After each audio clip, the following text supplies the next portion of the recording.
રાજકોટના ધોરાજીમાં આખલાઓનો આતંક જોવા મળ્યો। અહીંયા સોની બજારમાં બે આખલા વચ્ચે યુદ્ધ જામ્યું। સોની બજારમાં બે આખલાઓ વચ્ચે યુદ્ધ થતાં રિક્ષા ચાલકનો આબાદ બચાવ થયો। વેપારીઓએ દુકાનો બંધ કરી દીધી હતી। સોની બજારમાં બે આખલા વચ્ચે 1 કલાક સુધી લડાઈ ચાલી। વાહન ચાલકોમાં અફરાતફરી મચી હતી, કારણ કે આખલાઓ જ્યારે બાજતા હોય છે, આવી રીતે યુદ્ધ થતું હોય છે, ત્યારે આસપાસમાં જે પણ રાહદારી વાહન ચાલકો આવે તેને અડફેટે લઈ લેતા હોય છે। ધોરાજીમાં આવા બનાવો તો અવારનવાર જોવા મળે છે અને નગરપાલિકા દ્વારા કોઈ જ કાર્યવાહી થતી નથી, જેથી લોકોમાં આ મુદ્દે નારાજગી પણ છે।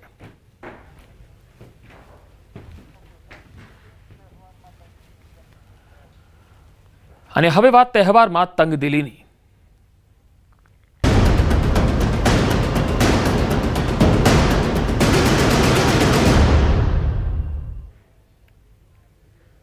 દહેગામના બહિયલમાં બબાલ મામલે હવે તપાસ ચાલી રહી છે। રેન્જ આઈજીએ બહિયલ પહોંચ્યા છે અને 2 ફરિયાદ દાખલ કરાઈ છે।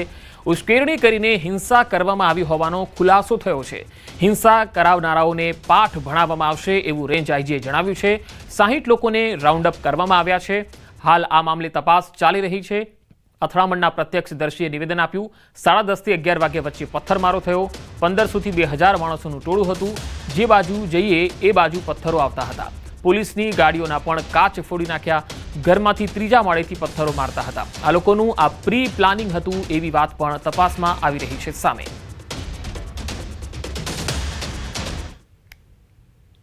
પરંતુ આ પોસ્ટમાં એક કમ્યુનિટીને લાગે કે આની કોઈ ભાવનાઓનો આવત થયો છે એવી પ્રકારની પોસ્ટ કોઈ હતી, તો એમાં પણ પોલીસ સ્ટેશન છે, પોલીસ છે, એને આપ જાણકારી આપી શકો છો।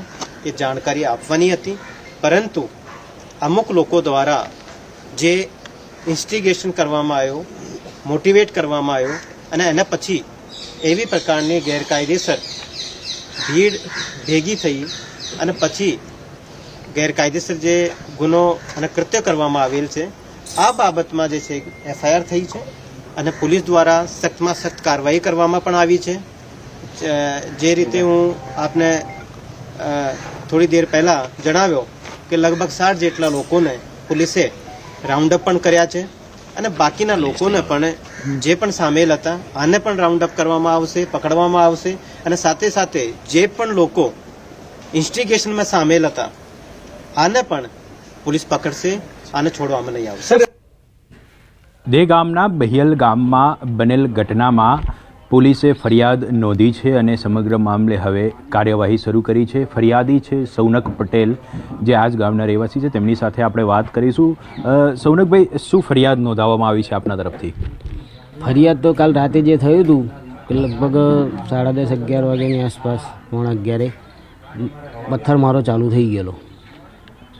એ પછી એ લગભગ 1500 થી 2000 માણસનું ટોળું હતું ફરતે ચારે બાજુ, અને જે બાજુ પથ્થર આવતા હતા એટલે એ હિસાબે અમે લેડીઝોને બધાને અંદર કરી દીધા ઘરમાં સેફ, નહીં કદાચ કોકને વાગી કરી જાય, અને અમે ઓછા માણસ હતા। પછી જેમ પોલીસ આવી તેમ પોલીસના બી કાચ તોડ નાખ્યા એ લોકોએ। ફરી પોલીસ આવી ત્યારે ધીરે ધીરે શાંત પડ્યું, પછી ટીયર ગેસ છોડ્યા, પછી શાંત પડ્યું। કેટલા લોકોનું ટોળું આવ્યું હતું ને આખી જે પરિસ્થિતિની વાત કરીએ તો આપણે શું જોયું? પરિસ્થિતિમાં તો એકલા પથ્થર જ જોયા છે, કારણ કે ઘરેથી 3જા માળેથી પથ્થર નાખતા હતા એ લોકો। જ્યાં જોવો તો ધાબા પર ચડીને પથ્થર જ નાખેલા છે એ લોકોએ।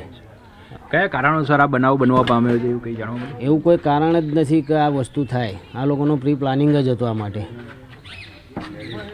કયા પ્રકારની તૈયારીઓ આપને લાગી રહી છે કે આપ કહી રહ્યા છો પ્રી પ્લાનિંગ, તો કયા પ્રકારની તૈયારીઓ સાથે આવ્યા હોય? તૈયારીઓમાં તો એવું છે કે કોઈના ધાબા પર પથ્થર હોય નહીં। આ લોકો પહેલાંથી જ પથ્થર ચડાયેલા હતા, એના હિસાબે અમને 2 કલાક સુધી પથ્થર ચાલ્યા। બાકી એટલા બધા પથ્થર તો હોય નહીં, કોઈના ધાબા પર તો નાખ જ કરે।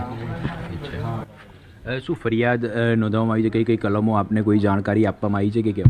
નહીં, અત્યારે હાલ મને ખ્યાલ નહીં કઈ કલમ મારી છે। અચ્છા, કેટલા લોકોની વિરુદ્ધમાં નોંધાવવામાં આવી? નોંધાયું તો 1500 વિરુદ્ધ છે।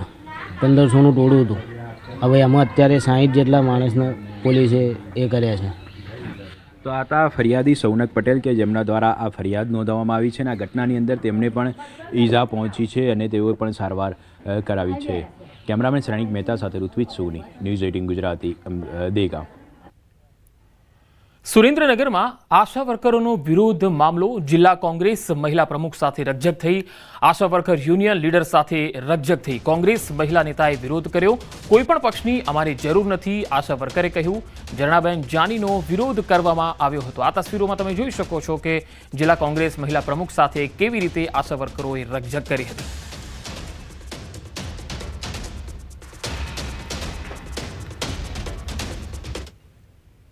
કોંગ્રેસ કોણ છે મને નથી ખબર, ભાજપ કોણ છે મને નથી ખબર. કોંગ્રેસ અને ભાજપ આ બધાય પોતાના ફોટા પાડવા ને વિડીયો બનાવવા આવે છે. અમારે એ લોકોથી કઈ લેવા દેવા નથી. અમે જાણતા પણ નથી એ લોકો અહીંયા એમના વિડીયો બનાવવા આવે છે. કોણ અમને ન્યાય અપાવે છે? કઈ સરકાર, કઈ સત્તા અમને ન્યાય અપાવવા આવે છે? સુરેન્દ્રનગર જિલ્લા કલેક્ટર કચેરી ખાતે આશા વર્કર અને ફેસિલિટેટર બહેનોએ રેલી યોજી અને પડતર માંગો અંગે ઉગ્ર રજૂઆત કરી. લઘુત્તમ વેતન, પૂરતો પગાર, ઇન્સેન્ટિવ પ્રથા બંધ કરવી, કાયમી કરવા, વર્ગ 4માં સમાવેશ કરવો, ઓનલાઈન કામગીરી માટે મોબાઈલ, મેટર્નિટી લીવ, પેન્શન યોજના સહિતની માંગો પૂરી નહીં થતા રજૂઆત કરી. આશા વર્કર બહેનો દ્વારા આક્ષેપ કરાયો કે ફરજિયાત ઓનલાઈન કામગીરી કરવા માટે આરોગ્ય વિભાગ દ્વારા દબાણ કરાવાય છે. તમામ માંગો પૂરી કરવામાં નહીં આવે તો આગામી તારીખ 30 સપ્ટેમ્બરથી હડતાળ પર જવાની ચીમકી આપી છે. આજે અમે કલેક્ટર સાહેબને રિક્વેસ્ટ કરવા આવ્યા છીએ ને આવેદનપત્ર આપવા આવ્યા છીએ. આવેદનપત્ર તો અમે અઠવાડિયામાં 2 વાર આપેલું છે. 11 તારીખે પણ અમે આવેદનપત્ર આપેલું હતું, જેમાં અમારી બધી જ માંગણીઓ અમે આવેદનપત્રમાં સાહેબને દરખાસ્તમાં લખેલી છે. તોય છતાં અમારો કોઈ પણ પ્રશ્ન હલ કરવામાં આવ્યો નથી. આજે અમારા તમામ બહેનો એટલા માટે ભેગા થયા છે કે આરોગ્ય વિભાગમાંથી અમારા ઉપર ખૂબ દબાણ ચાલી રહ્યું છે. ઓનલાઈન કામગીરી કરો. તમામ આશા વર્કર બહેનો આવેદનપત્ર દેવા આવ્યા છીએ કે સમાન કામ અને સમાન વેતન, લઘુત્તમ વેતન અમને આપે, ફિક્સ પગાર અમારો કરે, ઇન્સેન્ટિવ પ્રથા બંધ કરે. અમે છેવાડાના માનવી સુધી સેવા, આરોગ્યને લગતી સેવાઓ પૂરી પાડી છે, તો સરકાર અમારો અવાજ કેમ નથી સંભાળતી? ગીર સોમનાથ જિલ્લામાં વરસાદી માહોલ જોવા મળ્યો. સૂત્રાપાડા, ખાંભા પંથકમાં વરસાદના અહેવાલ છે. ટોબરા, આલીદર, હરમડિયા જેવા વિસ્તારોમાં પણ ધોધમાર વરસાદના અહેવાલ આવી રહ્યા છે. ગીર નજીકના ગામડાઓમાં પણ વરસાદ પડી રહ્યો છે. તો સૂત્રાપાડા, ખાંભા પંથકમાં વરસાદ શરૂ થઈ ગયો છે, તો ગીર સોમનાથના અનેક ગ્રામીણ વિસ્તારોમાં પણ વાતાવરણ બદલાયું છે.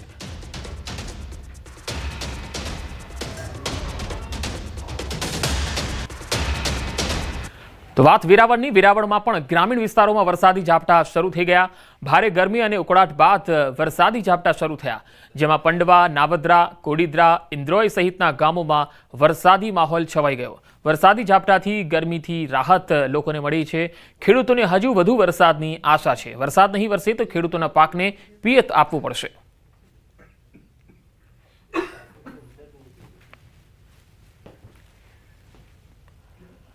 હવે અમરેલીથી આવી રહી છે આ તસવીરો. રાજુલા પંથકમાં વરસાદી માહોલ છવાયો છે.